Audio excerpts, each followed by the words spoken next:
Welcome to the debate. Fijaos en esto. Imaginad que un vendedor de productos naturales en la selva logra, en apenas 3 años, amasar el equivalente al 1,2% del Producto Interior Bruto del país. Estamos hablando de construir una especie de banco central en la sombra, sin estar regulado, sin ser un banco oficial, y moviendo cerca de 1.191 millones de dólares en efectivo. Hoy diseccionamos en este espacio de análisis el caso de DMG y su fundador, David Murcia Guzmán, un fenómeno que, sacudió los cimientos de Colombia entre 2005 y 2008.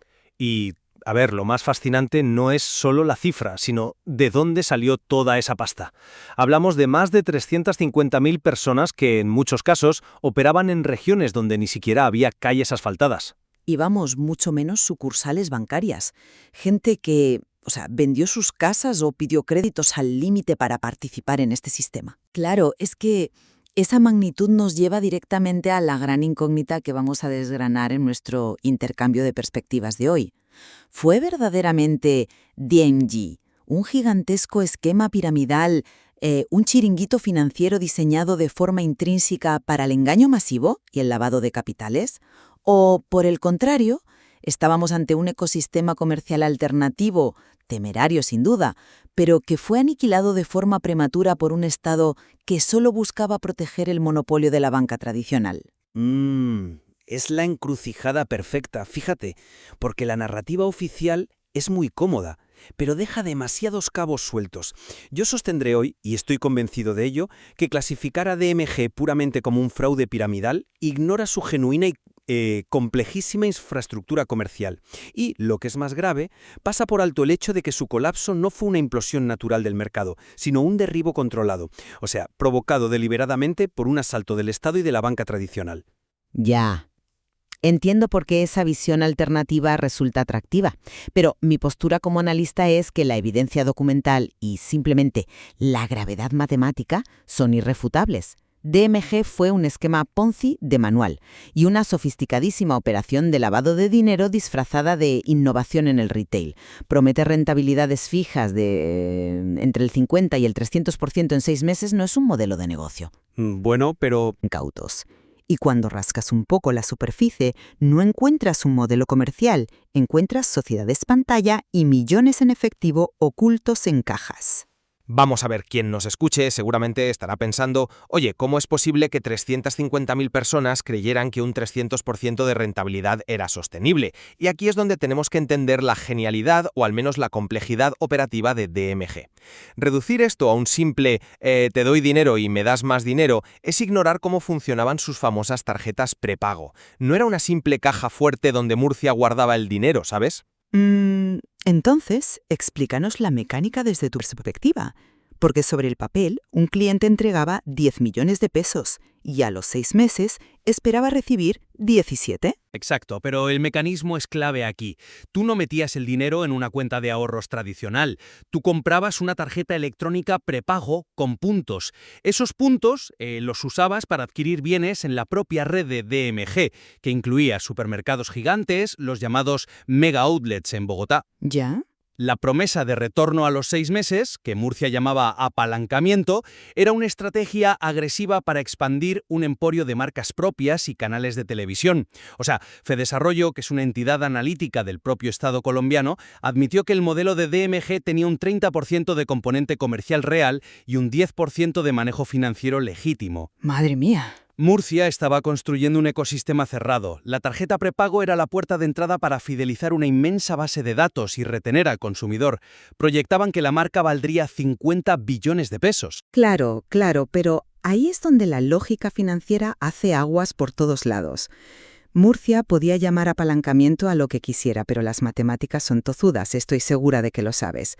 Permíteme usar una analogía para explicar cómo funcionaba esto realmente. A ver. Imagina un restaurante de barrio que, para atraer clientes, empieza a vender tarjeta regalo de 100 euros por solo 30 euros. Vale. Al principio, el restaurante se llena de gente, parece un éxito rotundo, un ecosistema boyante, pero el dueño está usando el dinero de las tarjetas que vende hoy para pagar la carne y el pescado de los clientes que compraron ayer. Esto te obliga a vender exponencialmente más tarjetas cada día solo para mantener las luces encendidas. Ya, pero esa analogía asume que el restaurante no tiene un plan para monetizar a esos clientes de otra forma en el futuro. Ese es el problema, que el plan era una pura ilusión. O sea, Mauricio Ramírez, un experto en mercadeo que analizó el caso a fondo, demostró que DMG estaba pagando el equivalente a $70.000 de retorno a largo plazo por retener a un solo cliente. ¡Ostras! Sí, eso no es el coste de adquisición de un cliente normal. Eso es comprar la voluntad de la gente con un dinero que todavía no existe en la economía. Es lo que técnicamente se conoce como jineteo, utilizar de forma constante los fondos de los nuevos inversores para pagar los rendimientos prometidos a los antiguos. Básicamente tapando un agujero enorme, cavando uno todavía más grande. Ahí te tengo que frenar porque estás juzgando una estrategia de disrupción masiva con los baremos de la banca conservadora.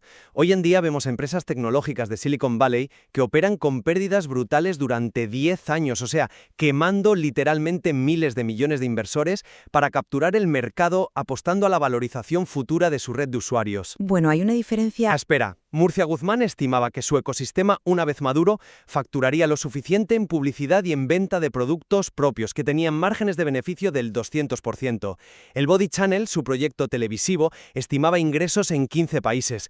Que el modelo fuera extremadamente arriesgado y prematuro no lo convierte de forma automática en un fraude criminal. Era una apuesta de mercado fronterizo. A ver, si el modelo de negocio era simplemente una startup tecnológica en fase de expansión agresiva, ¿por qué la arquitectura corporativa de la empresa parecía diseñada por un cártel? Y esto nos lleva directamente a entender cómo se movía realmente el dinero por debajo de la mesa. Una empresa de Silicon Valley que quema capital no esconde su dinero en cajas embarradas. Eso es. La mecánica corporativa de DMG es la radiografía exacta del lavado de activos. A ver, esa es una acusación muy fuerte. La estructura era laberíntica, lo reconozco, pero... Laberíntica es quedarse muy corta. Vamos a los hechos documentados. La Fiscalía demostró cómo DMG constituye una red masiva de sociedades de papel. Para entender el mecanismo, entre enero y febrero de 2008 fundaron docenas de empresas con un capital social ridículo, apenas 100 millones de pesos. Ya. No tenían sede física real, no tenían empleados e incluso varias compartían la misma dirección postal en Bogotá. ¿Cómo lavaban el dinero? Utilizando estas sociedades pantalla como Inversiones Sánchez Rivera y compañía para realizar transferencias de hasta 40.000 millones de pesos en efectivo bajo la figura de anticipos. Utilizando contratos de cuentas en participación, sí, lo sé. Exactamente, contratos de cuentas en participación, que es una figura legal perfecta para ocultar quién es el beneficiario real ante la autoridad tributaria, la DIAN. Creaban ciclos de transferencias entre sus propias empresas de papel para simular una actividad comercial que no existía y así blanquear el origen del efectivo. Porque recordemos, la policía decomisó en el Putumayo, una región históricamente castigada por el narcotráfico, camionetas con 6.500 millones de pesos en billetes físicos, metidos en cajas de cartón, selladas con cinta y cubiertas de barro. El lavado no era un efecto secundario, era el motor. Las autoridades estimaron que un 15% de la operación era lavado puro, mezclando la pasta de los pequeños ahorradores con dinero negro. Acepto que el manejo del efectivo era profundamente irregular y que la opacidad estaba a la orden del día. Pero si vamos a hablar de estructuras turbias y de enriquecimiento ilícito, tenemos que poner el foco en la tremenda hipocresía del Estado colombiano en esta historia. Tú argumentas que DMG era una máquina de lavado que debía ser intervenida para proteger a los ciudadanos y salvaguardar la economía. Sin embargo, ¿qué mecanismo utilizó el Estado para proteger a la gente? La intervención y liquidación de los activos, lógicamente. Sí. Y fíjate cómo funcionó esa supuesta cura. El proceso de liquidación, liderado por la agente estatal María Mercedes Perry, lleva 15 años abierto. 15 años para liquidar un chiringuito, como tú lo llamas. Hay facturas en el expediente donde la liquidadora cobraba honorarios desorbitados de 100 millones de pesos, mientras que a la mayoría de los afectados de a pie se les ofrecían compensaciones irrisorias de 240.000 pesos, lo que apenas da para la cesta de la compra. Bueno, el proceso fue... Y lo que es peor, se estima que hay 45 millones de pesos de los fondos incautados a DMG que están completamente desaparecidos, o sea, se han esfumado en el agujero negro de la burocracia estatal. Entonces, si la red corporativa de Murcia era fraudulenta, el Estado actuó con la misma o peor falta de transparencia. Esto resta muchísima legitimidad moral a la idea de que la intervención fue un acto heroico de justicia financiera. Ya, pero esa narrativa es seductora porque apela a nuestro cinismo natural hacia las instituciones, pero, sinceramente, incurre en una falacia lógica monumental. Vamos a desgranarlo.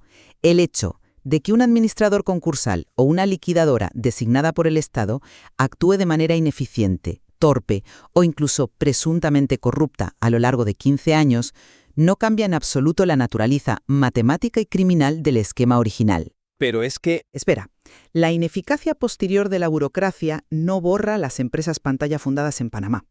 No limpia las cajas de dinero embarradas.